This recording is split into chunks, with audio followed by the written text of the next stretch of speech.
जय हिंद, जय भारत। दोस्तों, जैसा कि आप सबको मालूम है कि 2019 के बाद, यानी कि 5 साल बाद फिर कल से लोकतंत्र में लोकसभा के चुनाव हैं। आपने आज़ादी के बाद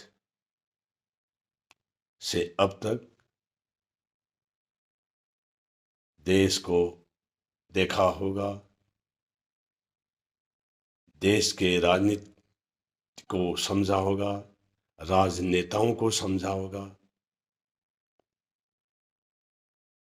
या जो युवा पीढ़ी आज पहली बार अपने मतदान का उपयोग करेंगे, वो कम से कम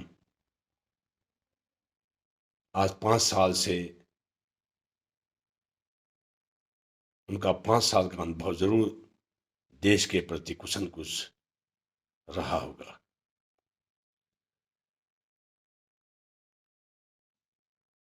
सबसे पहले तो मेरी आप सबसे प्रार्थना है, पूरे देशवासियों से, एक पूर्व सैनिक होने के नाते। और सबसे पहले मैं अपना परिचय दे दूं। मैं सूबेदार major ordinary lieutenant Khadak Singh, ordinary ADC to the president of India. वर्तमान में मैं पूर्व सैनिक जन कल्याण समिति पशुवादन का पूर्व सैनिक जन कल्याण समिति पशुवादन जन कल्याण समिति का उपाध्यक्ष हूं।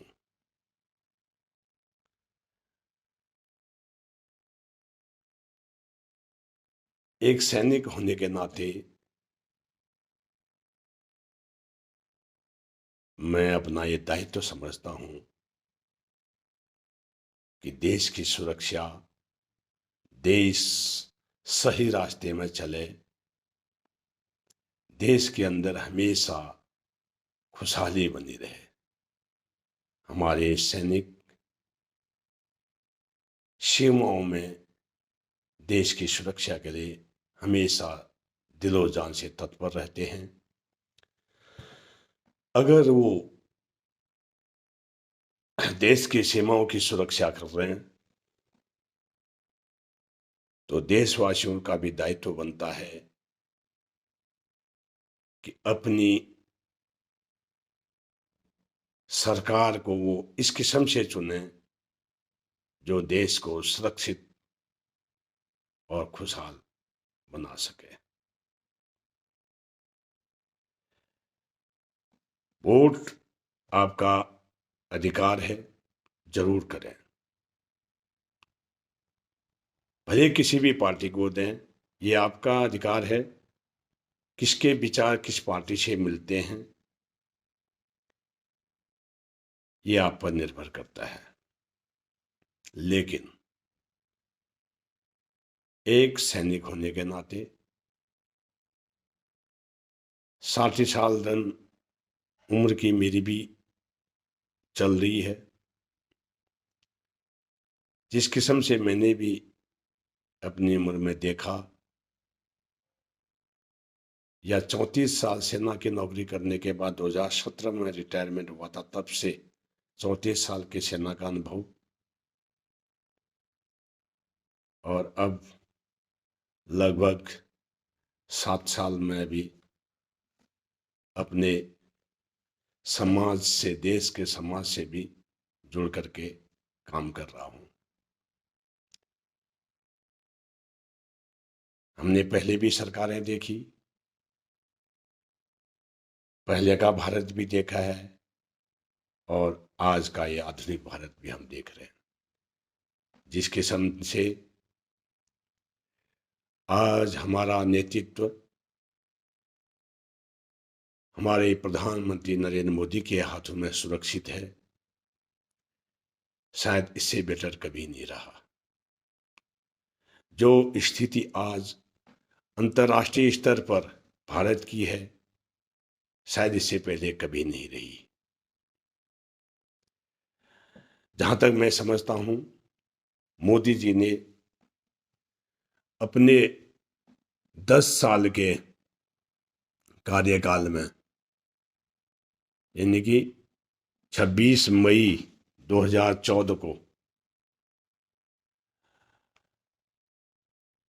पहला स्वेरिंग सेरेमनी, यानी कि जो शपथ समारोह उनका राष्ट्रपति भवन में हुआ, और मैं उस समय राष्ट्रपति भवन में प्रणब मुखर्जी के साथ में उनका एडीसी था, प्रणब मुखर्जी का।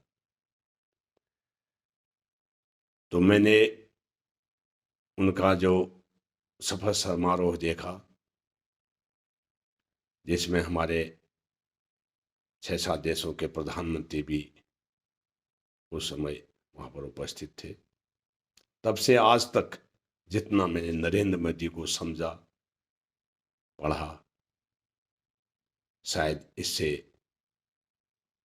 अच्छा प्रधानमंत्री देश को शायद ही कभी मिला हो। और जहां तक मैं समझता हूं, प्रधानमंत्री पद तक जो आदमी पहुंच जाए तो सभी अच्छे हैं, लेकिन सवाल होता है नेतृत्व और जो उसके साथ काम करने वाले दल कैसा कर रहे हैं। मोदी जी ने जैसे ही अपने कार्यकाल उनका शुरू हुआ, तो 8 नवंबर 2016 को जब उनने एक नोटबंदी लगाई थी भ्रष्टाचारियों की कमर तोड़ने के लिए, विपक्ष से बौखलाया, त्राहिमाम मचा दी विपक्ष ने। क्यों भाई? जब भ्रष्टाचारियों के ऊपर नकेल करने कसने के लिए काम किया जा रहा है तो आपको समर्थन करना चाहिए था। लेकिन आज तक भी लोगों को गुमराह करने के लिए उसका गाना गा रहे हैं कि ये काम गलत हुआ। मेरे हिसाब से बहुत बढ़िया काम था नोटबंदी का। बड़े बड़े जो गोदाम भर रखे थे नोटों के, वो सब सामने आए, या जलाने पड़े या फेंकने पड़े। कई लोग फुटपाथों में आ गए होंगे, कई की रोजी रोटियां बंद हो गई होंगी उससे। इसलिए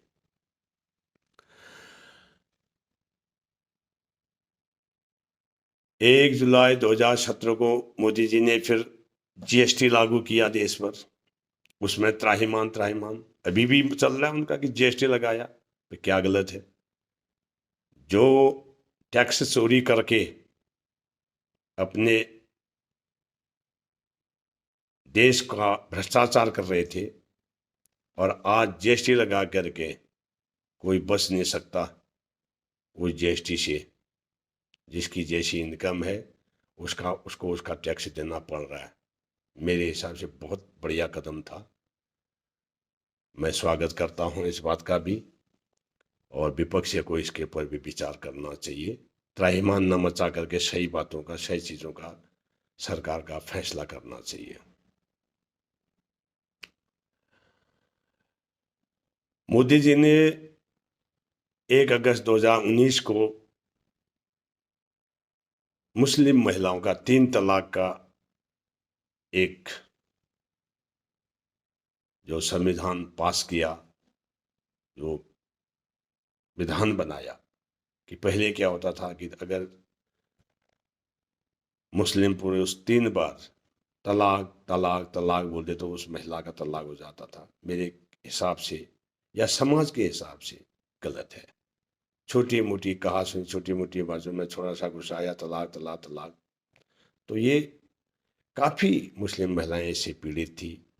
उस कानून को उनने लाए कि ये नहीं होना चाहिए, तो शायद मुस्लिम महिलाएं खुशी है। आज भी विपक्ष उसका गाना गा रहा है, मेरे हिसाब से वो सही था।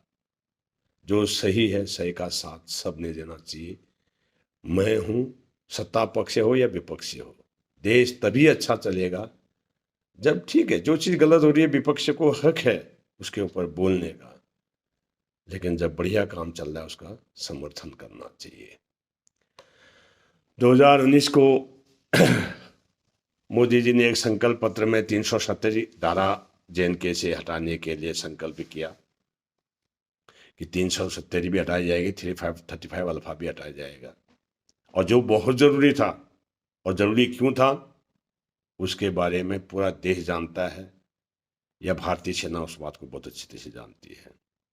लेकिन आज भी विपक्ष वही रोना रो रहा है कि क्यों हटाया, अगर हम सत्ता में आगे दोबारा शुरू करेंगे। क्यों, क्या गलत किया 370 हटा के? आपने उसका समर्थन करना चाहिए था, तब आपको भी, विपक्ष को भी लोग कुछ अच्छी नज़र से देखते। मोदी जी ने अयोध्या में राम मंदिर बनाया, विपक्ष ने त्राहिमाम त्राहिमाम मचाई। क्यों, क्या गलत किया? जबकि आपको भी समर्थन करना चाहिए। मुगलों ने जो है हमारे मंदिरों को तोड़ करके राम मंदिर को तोड़ा, काशी मंदिर को तोड़ा, मथुरा के मंदिर को तोड़ा, सोमनाथ मंदिर को तोड़ा, कई ऐसे मंदिर ध्वस्त किए मुगलों ने। अगर आज मोदी सरकार अपने मंदिरों को दोबारा पुनर्जीवित कर उनकी प्राण प्रतिष्ठा उन जगहों पर करने की कोशिश कर रही है, तो क्या गलत है? हाँ, अगर कहीं पर मुगलों के बाद के या आज़ादी के बाद मुस्लिम भाइयों के नई मस्जिदें अगर भारत सरकार तोड़ रही हो, मैं भी उसका विरोध करूंगा, क्योंकि सबको अपना अपना धर्म प्यारा है, सबको अपने अपने धर्म के अनुसार रहने का अधिकार है। हम भी उसका समर्थन करेंगे कि अगर कोई किसी के धर्म के खिलाफ काम करता है तो वो गलत कर रहा है, ऐसा वो नहीं होना चाहिए। लेकिन जब हमारे ही चीज़ को हम वापस ले रहे हैं, हमारी टूटी फूटी तोड़ दिए, कई बार तोड़े उन, तो विपक्ष को उसको रोना रो रहा है कि हम दोबारा जो है राम मंदिर के बारे में दोबारा केस करेंगे। आज हमारे देश ने सीए लागू किया, यानी कि जब 2020 में भारत सरकार ने सीए लागू किया, उसमें भी कितना आज तक भी मुस्लिम समाज को भड़काया जा रहा है, बहकाया जा रहा है कि तुम्हें तो वापस भेज दिया जाएगा देश से। जबकि ये सब हर कोई, एक मेरा जैसा सैनिक जिसको इन चीज़ों से कोई लेना देना नहीं है, वो भी समझता है कि सिटीजन अमेंडमेंट एक्ट, यानी कि कोई भी हमारे देश के अंदर अगर हमारा नागरिक रह रहा है जो कि बाहर से पीड़ित है, बाहर देशों से आया हुआ, और भारतीय है, वो हिंदू है या बौद्ध है, सिख है, और गैर हिंदू राष्ट्रों से उनको पीड़ित करके, प्रताड़ित करके भगाया गया, वो भारत में आ गए हैं, रह रहे हैं कई सालों से, उनको यहाँ की नागरिकता क्यों न दी जाए? क्या गलत है? और दिया है भारत सरकार ने, बहुत अच्छा कदम है, बहुत बढ़िया है, इसका भी हमने समर्थन करना चाहिए। लेकिन आज भी लोगों को गुमराह किया जाएगा कि मुस्लिमों को यहाँ से भगा दिया जाएगा, यहाँ से निकाल दिया जाएगा, जबकि गलत है। कभी भी किसी भी मुस्लिम भाई को भगाने की बात तो है ही नहीं। जो यहाँ का नागरिक है, यहाँ का है, वो, मेरा भी अधिकार अपने भारत में उतना ही है, मुस्लिम भाइयों का भी उतना ही है। कभी भी मोदी सरकार ने, भारतीय जनता पार्टी सरकार ने ये नहीं कहा कि मुस्लिमों के लिए को यहाँ से भगाया जाएगा, ऐसा कभी नहीं कहा है। हाँ, ये जरूर कहा है कि बाहर से आने वाले मुस्लिमों को यहाँ की नागरिकता नहीं दी जाएगी, क्योंकि उनकी अपनी कंट्री है। आज अगर पाकिस्तान भारत से अलग हुआ या आज बांग्लादेश अलग कंट्री है, तो उनने अपना मुस्लिम राष्ट्र मांगा, आज उनने मुस्लिम राष्ट्र है, वो वहाँ पर हैं, वहाँ रहें, पर हमारा हिंदू तो वहाँ पर सुरक्षित नहीं है। अगर वो आना चाह रहा है यहाँ तो वेलकम है उनका, क्या दिक्कत है? अगर कोई सिख वहाँ से आना चाह रहा है तो उसका वेलकम है, भारतीय वो, क्योंकि वो भारत का अंग ही था पहले। अब उनको वहाँ पर प्रताड़ित कर रहे हैं,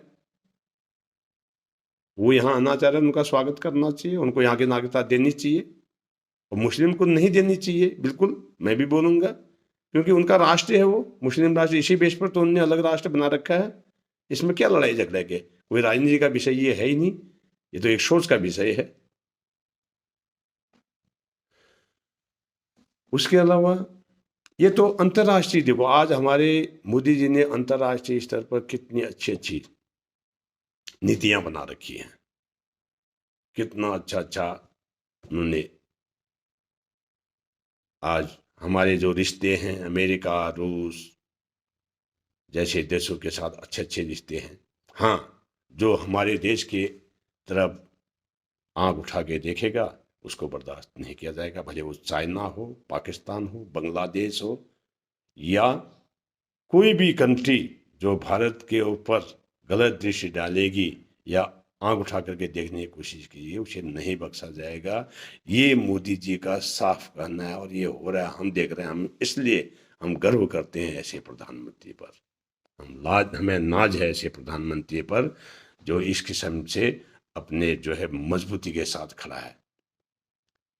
नहीं तो विदेशी नीति बहुत बढ़िया है हमारी। यूक्रेन से, हमारे यूक्रेन जब युद्ध चल रहा था तो वहाँ पर हमारे नागरिक वहाँ से सुरक्षित निकाल दिए गए। यमन में से हमारे 10,000 नागरिक सुरक्षित आए भारत। भारत में बाहर देशों में अगर ये पाकिस्तान ने एक बार हमारे सैनिक को वहाँ पर पकड़ लिए थे, देना पड़ा, है ना। तो इस किस्म की चीज़ें हैं, इसलिए हम मोदी के साथ हैं। एक मजबूत नेतृत्व हमें मिला है। उसके अलावा देश के अंदर एक से एक योजनाएं मोदी सरकार ने, उज्ज्वला योजना के अंतर्गत आज हर घर गरीब से गरीब आदमी को गैस, हमें मालूम है आज से 10-15 साल 16 साल पहले लाइन लगी रहती थी, हम लोग लाइन में रखते थे, हमारे परिवार लोग लाइन थे। सिंगल कनेक्शन डबल कनेक्शन मिलना मुश्किल होता था। सिंगल एक कनेक्शन लेने के लिए 5-6 महीने वैसे लाइन लगनी पड़ती थी। उसके बाद गैस सिलेंडर जब आता था, एक ट्रक आता था, एक रूट में खड़ा हो जाएगा और 2-3 घंटे तक लाइन लगा हुआ, आगे पता चला कि आगे से सिलेंडर खत्म हो गए, वैसे ही फिर वापस जाएंगे। लोगों ने अल्टरनेटिव वही था, फिर वापस धुआं फूको, आग जलाओ। आज हर घर घर घर आज मोबाइल से बुक कर दो आप कि मेरे को भैया गैस खत्म हो गया, गैस पहुंचा दे। दूसरे दिन घर के अंदर डाल करके जा रहा है, वो गाड़ी से उतारता है आपके बरामदे के अंदर गैस सिलेंडर की गाड़ी रोड में खड़ी होकर के, और जो उसका ड्राइवर कंडक्टर होते हैं वो आपके बरामदे में सिलेंडर रख के जाते हैं। ये तो ये उज्ज्वला योजना के अंदर ये चीज चल रही है। किसान सम्मान निधि के तहत में देखो आज हर किसान को 6,000 रुपया साल का दिया जाता है। ठीक है, 6,000 रुपया उस आदमी के लिए मायने नहीं रखता। राहुल गांधी, अखिलेश यादव, तेजस्वी यादव, है ना, माया ममता, या जो भी धनवान व्यक्ति हैं, लेकिन एक गरीब आदमी के लिए 6,000 रुपया बहुत मायने रखता है। 500 रुपया अगर उसको महीने में कोई ऐसे दे दे तो वो आराम से अपने 10 दिन चला लेता है। आज भी स्थिति, क्योंकि आज हमारे का नाम जो गरीब तबके के लोग हैं, 500 रुपये दिन का दिहाड़ी, 400-500 रुपये दिन की दिहाड़ी में वो काम करते हैं और एक दिन की दिहाड़ी से 2 दिन चला देते हैं, यानी कि 500 रुपये से वो 10 दिन का काम चला लेते हैं। ऐसे भी तो उनके लिए तो है 6,000 रुपया बहुत मायने रखता है। आयुष्मान भारत के तहत में आज देश में 5 लाख तक का फ्री इलाज है। गरीब से गरीब आदमी भी अपना इलाज करा सकता है। बहुत अच्छी पहल जो है मोदी जी ने रखी हैं। कई योजनाएं हैं, हम इसलिए मोदी जी के साथ हैं। सबसे बड़ी बात है कि मोदी जी यानी कि भारतीय जनता पार्टी ने आज तक कभी भी देश को तोड़ने की बात नहीं, देश को जोड़ने की बात की है, देश को मजबूत बनाने की बात की है, देश को आगे ले जाने की बात की है। आज हमारी सेना जितनी मजबूत है, हमारे जो हथियार आर्म्स ऑमनेशन पहले दिखने को मुश्किल हो जाते थे, बड़ी मुश्किलें होती थी, आज हमारे पास एक से एक आर्म्स ऑमनेशन है, जवानों के पास एक से एक इक्विपमेंट हैं। आज हमारे एक से एक एयरपोर्ट हैं, एक से एक जहाज हैं, एक से एक रेलवे लाइनें हैं, एक से एक रेलें हैं, ट्रेनें हैं, एक से एक रोड लाइनें हैं, एक से एक बसें हैं। यानी कि संसाधन की कहीं पर कोई कमी नहीं है। हाँ, अगर कोई कहता है गरीबी, दोस्तों गरीबी अमीरी लगी है, लगी रहेगी। रूस चाइना जैसे देशों में भी लेबर तो वहाँ भी होता होगा, मकान वहाँ भी बन रहे हैं, लेबरी वहाँ भी कर रहे हैं, गरीब वहाँ भी हैं, अमीर वहाँ भी है, सब जगह रहेंगे।